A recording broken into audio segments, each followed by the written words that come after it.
Bonjour! Dans les dernières vidéos, on a appris les trois premiers cas de factorisation. On a vu la mise en évidence simple, on a vu la mise en évidence double et on a vu la différence de carré. Donc, on va maintenant ajouter une autre forme de factorisation et cette forme de factorisation-là, c'est le trinôme carré parfait. Alors, on parle de trinôme parce que quand on regarde, on va avoir une équation qui va avoir un terme, deux termes et trois termes. Donc, tu vas tout le temps avoir trois parties, si on peut dire, à ton équation. Concrètement, à quoi ça pourrait ressembler? Bien, à ce qu'on voit ici. Donc, le 9x2 plus 24x plus 16. Donc, ça, c'est vraiment un trinôme et c'est à ça que ça va ressembler. Ton premier terme va être une variable à la 2. Le deuxième terme, ta variable va être simplement à la 1 et tu ne verras pas la variable dans le troisième terme. Donc, ça va être ton cas, visuellement, comment faire pour reconnaître un cas de trinôme parfait? Bien, c'est une des caractéristiques. On vous dit que, naturellement, les trois cas de factorisation, hein, on doit les faire dans l'ordre. Donc, tu commences par vérifier si tu peux faire ta mise en évidence simple ou double. Tu commences par vérifier si tu peux faire une différence de carré. Et si tu ne peux pas faire ça, ou encore que tu as déjà fait une mise en évidence simple et qu'il te reste ensuite un trinôme, eh bien là, tu vérifies si tu peux appliquer le trinôme du carré parfait. Alors, allons-y tout de suite. Donc, les deux autres qui sont ici, ça, c'est des choses qu'on va voir un petit peu plus tard. Donc, nous, aujourd'hui, on commence avec le trinôme carré parfait. Alors, on vous dit que, d'abord, c'est un binôme qu'on va mettre au carré.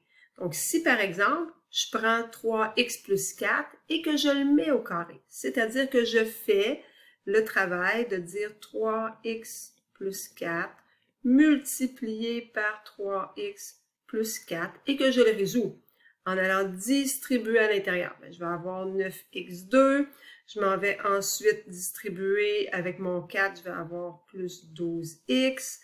Ensuite, ici, ça va me faire encore plus 12x. Et finalement, plus 16 quand je multiplie mon 4 avec le 4.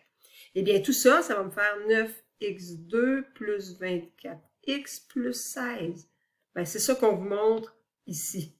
Donc, mon égalité nous dit que quand je multiplie ça par lui-même, donc je multiplie la parenthèse par elle-même, eh bien, ça va me donner 9x2 plus 24x plus 16, comme je viens de te le prouver ici. Eh bien, nous, on va voir que ça va être facile de passer d'une forme à une autre. De passer de la forme du binôme, ici, binôme au carré, à la forme trinôme carré parfait. Donc, le TCP, trinôme carré parfait. Donc, on va pouvoir passer facilement de cette forme-là à cette forme-là, ou encore le contraire, de la forme du trinôme au binôme, et c'est celle-là qui va nous intéresser. Donc, c'est ça qui, pour nous, va être payant. Quand on va vouloir factoriser, on va partir du trinôme carré parfait et on va trouver notre binôme donc pour le factoriser finalement. Alors, pour faire ça, ce qu'on nous dit. Donc, si tu vois ici, là, le premier coefficient, on l'appelle A, le deuxième B, le troisième C. Donc, dans ce cas-ci, mon A serait 9, le B 24 et le C 16. Eh bien, ce qu'on s'est aperçu, c'est qu'on prend le A et le C. On prend la racine, en fait, du A et du C et on les multiplie ensemble. Et on multiplie ça par 2. Et ça, il faut que ça nous donne le B.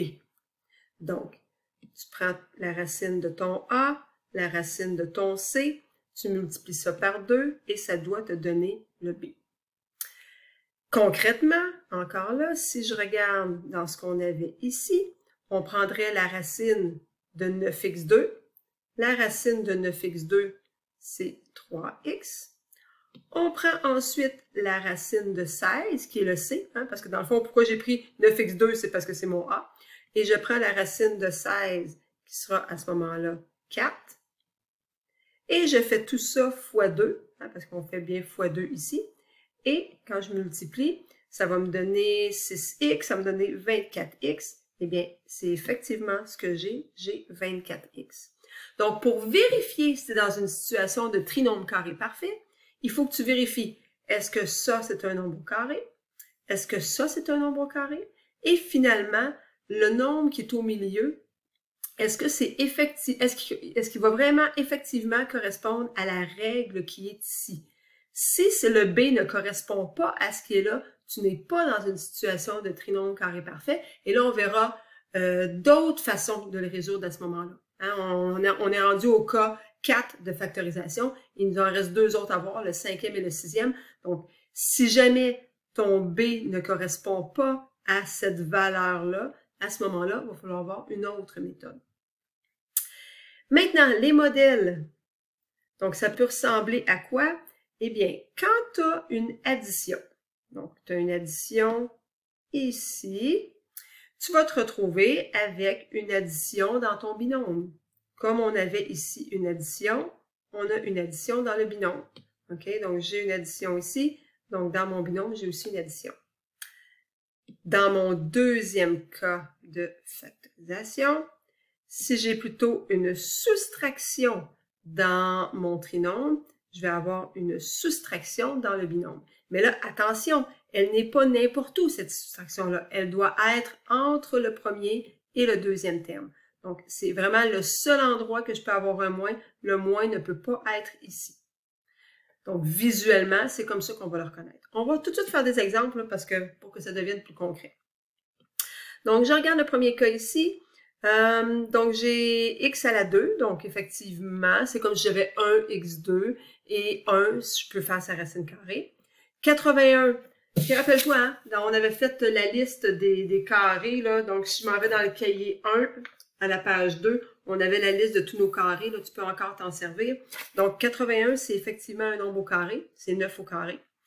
Et là, ce que je vais aller faire, je vais aller faire une petite vérification. Donc, ça ici, si je fais la racine de 81, ça me donne 9. Je m'en viens faire la racine de x2, ça me fait x. Et là, je vais aller vérifier si le milieu correspond aussi à la règle, c'est-à-dire si je fais 2 fois x fois 9, est-ce que ça me donne bien ce que j'ai comme coefficient ici? Eh bien oui, parce que 2 fois 9, ça me donne 18, je vais donc avoir 18x, donc ça fonctionne. Je suis dans une situation donc de carré parfait. Alors à ce moment-là, pour avoir le binôme, eh bien je prends directement la racine que j'avais ici, donc x, avec la racine que j'ai ici, oups, je ne vais pas faire le cercle, la racine que j'ai ici, donc 9, et je vais, donc, ça ici, et je vais regarder le signe, c'est ça ici, donc mon signe, donc j'ai un plus, donc si j'avais un plus dans le trinôme, je vais avoir un plus dans mon binôme, donc x plus 9, parenthèse, et tout ça à la 2. Donc j'ai trouvé mon binôme au carré. J'ai réussi à factoriser et c'est tout simplement ça ma réponse. Rien de plus à faire. On essaie le deuxième cas. Donc dans le cas du B, là on a des nombres qui sont pas mal plus gros. Si tu n'es pas sûr, tu prends ta calculatrice et tu vérifies. Est-ce qu'on peut faire la racine carrée de 625? Est-ce qu'on peut faire la racine carrée de 169? Donc, effectivement, 625x2, ça va me donner 25x si je fais sa racine carrée.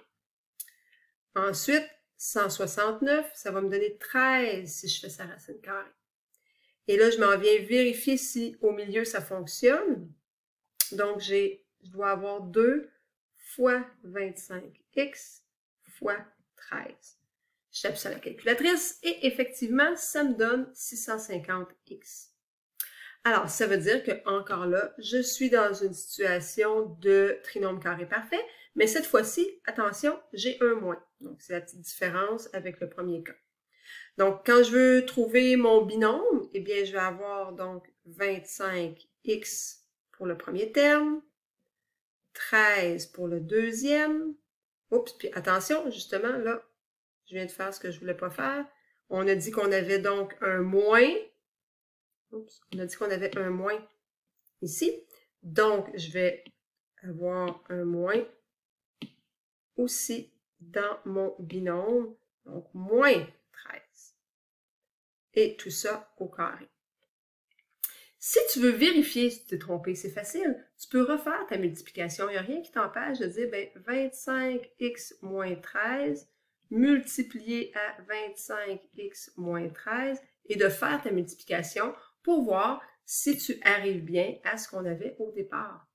Et effectivement, tu vas voir que quand tu vas faire moins 13 fois 25, puis moins 13, 25 fois moins 13 aussi, tu vas te retrouver avec moins 650 au centre. Si tu t'étais trompé et tu avais marqué un plus, tu aurais plus 650. Donc là, c'est une façon d'attraper ton erreur si tu as oublié de mettre le petit moins. On continue. Alors, on s'en va au C. Ici, je regarde, puis, bon, 3, c'est pas un nombre carré, 27 non plus. Mais rappelez-vous, on a toujours dit qu'on doit les faire dans l'ordre. Donc, la première chose que je dois vérifier, c'est est-ce que je peux faire une mise en évidence simple? Et ici, la réponse est oui. Donc, c'est par ça que je dois commencer. Donc, je suis capable de mettre en évidence un 3. En faisant ça, il va me rester x2 plus 6x plus 9.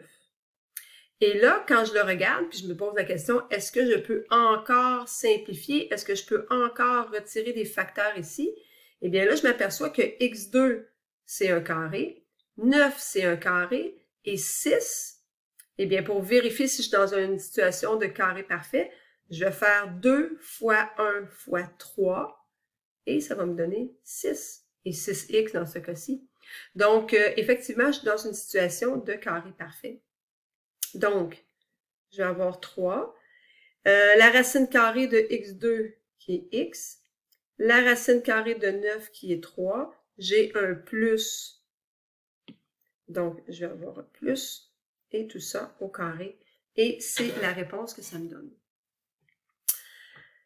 Il nous en reste un petit dernier. Après ça, les exemples vont être un petit peu différents. Donc, il m'en reste un dernier dans ce cas-ci.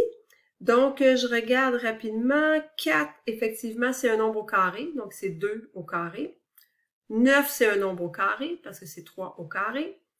Je regarde la forme générale, je regarde mes signes. Et là, je m'aperçois que j'ai un plus ici et un moins à cette position-ci. Par contre, dans les cas qu'on a regardés, OK, le moins, il doit absolument être, on a dit, entre les deux premiers termes. Et là, il se trouve entre les deux derniers. Donc, ça ne fonctionne pas. Je ne suis pas dans une situation de carré parfait.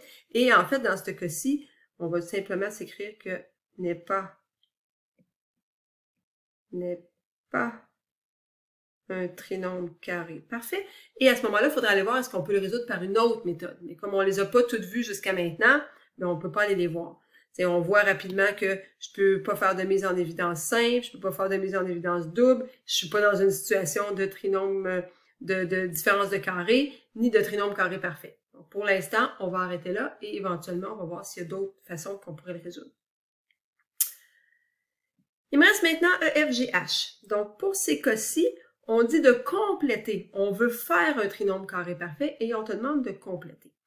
Bien, pour ça, je vais repartir à partir de ce qu'on avait ici. On disait que B doit être égal à 2 fois racine de A fois racine de C.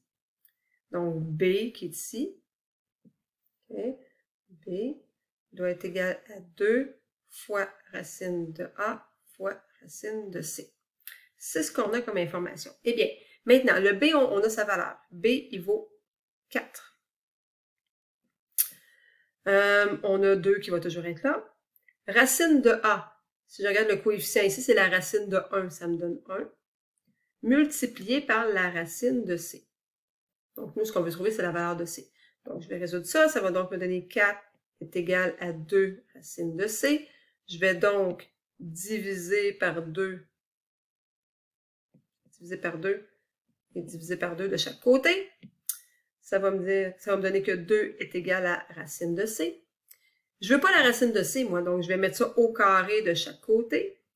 Et je vais donc obtenir que C est égal à 4. Donc, c'est ce que je cherche, la valeur de 4. Donc, je suis partie de ma formule générale qui me permet de dire que B est égal à 2 fois racine de A, racine de C. Je fais la même chose pour celui qui est à côté.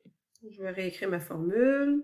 B égale à 2 fois racine de A fois racine de C. Je remplace par ce que je connais. B, dans ce cas-ci, c'est ce que je cherche.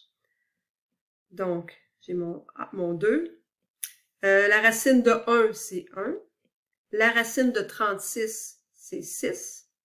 Ce qui veut donc dire que je vais avoir 12 comme valeur. Et comme j'ai tout le temps... oups, je ne sais pas d'où vient cette règle. OK. Et comme j'ai toujours un x dans mon deuxième terme, bien, ça va me donner 12x. On continue avec le g. On part toujours de b est égal à 2 fois racine de a fois racine de c. On remplace par ce qu'on connaît. On sait que b vaut 24. La racine de 1 dans mon terme a, ça vaut 1. Et je cherche la racine de c. Je vais donc avoir 24 est égal à 2c. Je vais donc diviser par 2 de chaque côté comme tantôt. Diviser par 2, diviser par 2. Et je vais avoir que 12 est égal à racine de c. Je vais donc mettre ça à la 2 de chaque côté. Donc c est égal à 144. C est égal à 144. Et finalement, le dernier, je réécris toujours ma petite formule. B est égal à 2 fois racine de A fois racine de C. B, on le connaît, sa valeur est 3. Racine de 1, ça donne 1. Et ça va me permettre de trouver la racine de C. Alors, je divise par 2 de chaque côté. Ça va donc me donner, je vais le marquer en fraction, 3 demi est égal à racine de C. Je mets donc ça à la 2 de chaque côté. Donc, je vais avoir une fraction. J'ai 3 à la 2 qui fait 9. J'ai 2 à la 2 qui fait 4. Donc, C est égal à 9 quarts. C est égal à 9 quarts. Donc, si tu voyais quelque chose comme ça, tu es en présence d'un trinôme carré parfait et tu peux donc appliquer la règle qu'on a vue. Ça te donnerait quoi? Eh bien, si je voulais faire vraiment sa factorisation, j'aurais simplement x, parce que je fais la racine carrée de x2. J'aurais plus, parce que le signe que là, c'est un plus. Et ensuite, je dois faire la racine carrée de 9 quarts. Donc, j'aurais 3 demi à la 2. Donc, ça, c'est si on ne demandait pas, là, mais je fais juste aller un petit peu plus loin. Si on nous avait demandé de faire sa factorisation, c'est ce que ça nous donnerait. Alors, c'est tout pour la vidéo d'aujourd'hui.